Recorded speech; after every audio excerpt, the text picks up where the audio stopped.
How much money do you think that you lost, that you've left on the table before you figured out categorizing? I want you to add it up right now. I want to feel, and I think everybody should do this to really feel it, to feel the importance of it.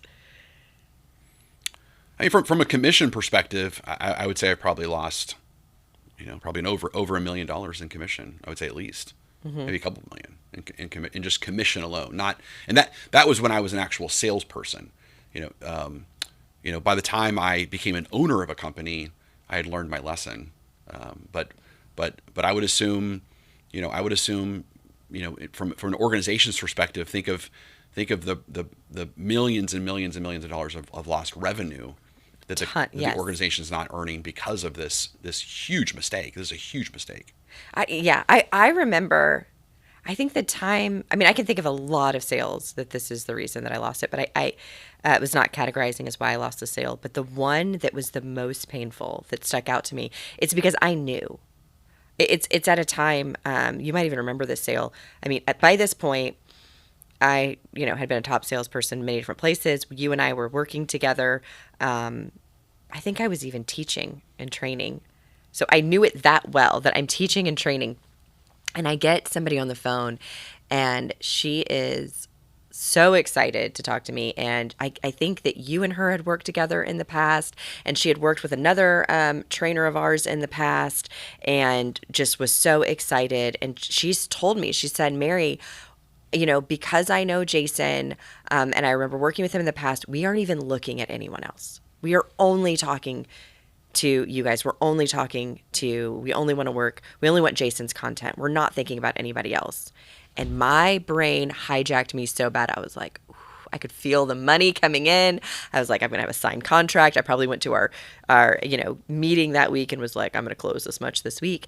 And great conversation. So much fun speaking with her. It was wonderful, but I did not follow my process. And she stops answering my phone calls, and she misses a meeting with me. And now she's not responding to my emails, and I can't figure it out.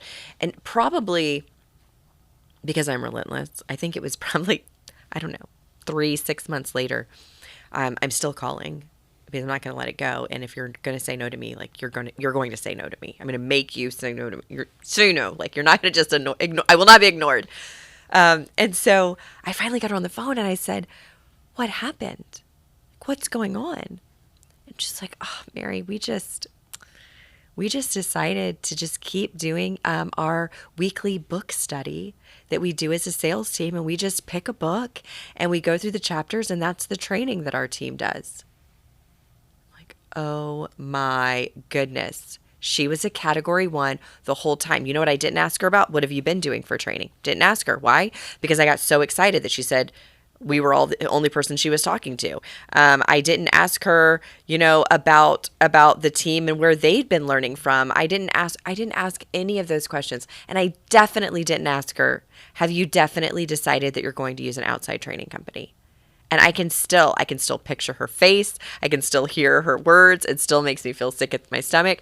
But where it was a blessing is because that was so painful. And I think more than the conversation with her, beating myself up from it, and then having to come back to our meeting and be like, I didn't categorize. And that sale I've been saying week after week that I'm right about to get, not happening. They're not moving forward. It's not happening. The pain of going through that and making that announcement was the moment for me that I was like, I will never not categorize somebody again, because I am never going through having to hunt somebody down for 6 months and go back into my sales meeting and tell people the thing I said that I'm definitely getting, I'm not. Like that was a gut punch. I'm never doing that again. Well, so what you're learning, I hope everyone's learning right now as well, is that they've got to stop doing this subjective rating system of, hot, warm, cold, or 1 chili pepper, 2 chili peppers, 3 I think I saw that on CRM recently. I was like, oh my God, why are they doing chili peppers? So they got to stop doing that kind of stuff, right? And instead they got to really try to provide some sort of objective reality to this thing based on it just because a person is very talkative, and just like in that case, they said, hey, we definitely want to use, we're very excited about Jason, or they kind of say these messages that are category 3 messages we can't just assume that that's the case. Well, and we have to be careful because something else that I hear from salespeople sometimes is like buyers are liars.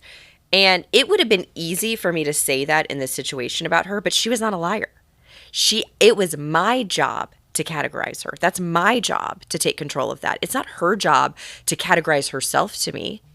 And the truth is, she did love your content. I mean, you've got, 9 books? At the time, I think it was 6. The next 6 books in the book study were your books. I mean, they were studying your content. It just wasn't in our program and in a commission that I was going to get at that moment. So she didn't lie to me.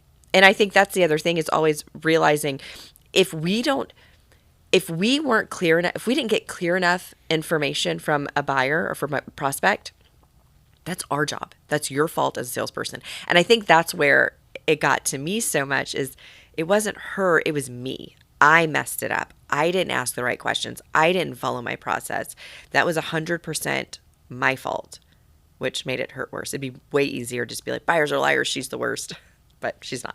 Yeah. She was great. And what I really like about that is that when someone says buyers are liars, again, it's presupposing that their intention is to lie to us, to do something evil or malicious to us, and that's exactly what they're not trying to do. I mean, sure, is there maybe one person that's trying to do that? Sure, but that's not the intention of the buyer. The buyer's job is to try to make the best decision, based upon the information they have, that's going to solve their problems and improve their life, and they want to get there just as fast as we want them to get there. Yeah. I mean, they don't want to procrastinate life improvement. I'll put off improving my life till next quarter. No one wants to do that. So they want to get there just as fast as we want them to get there.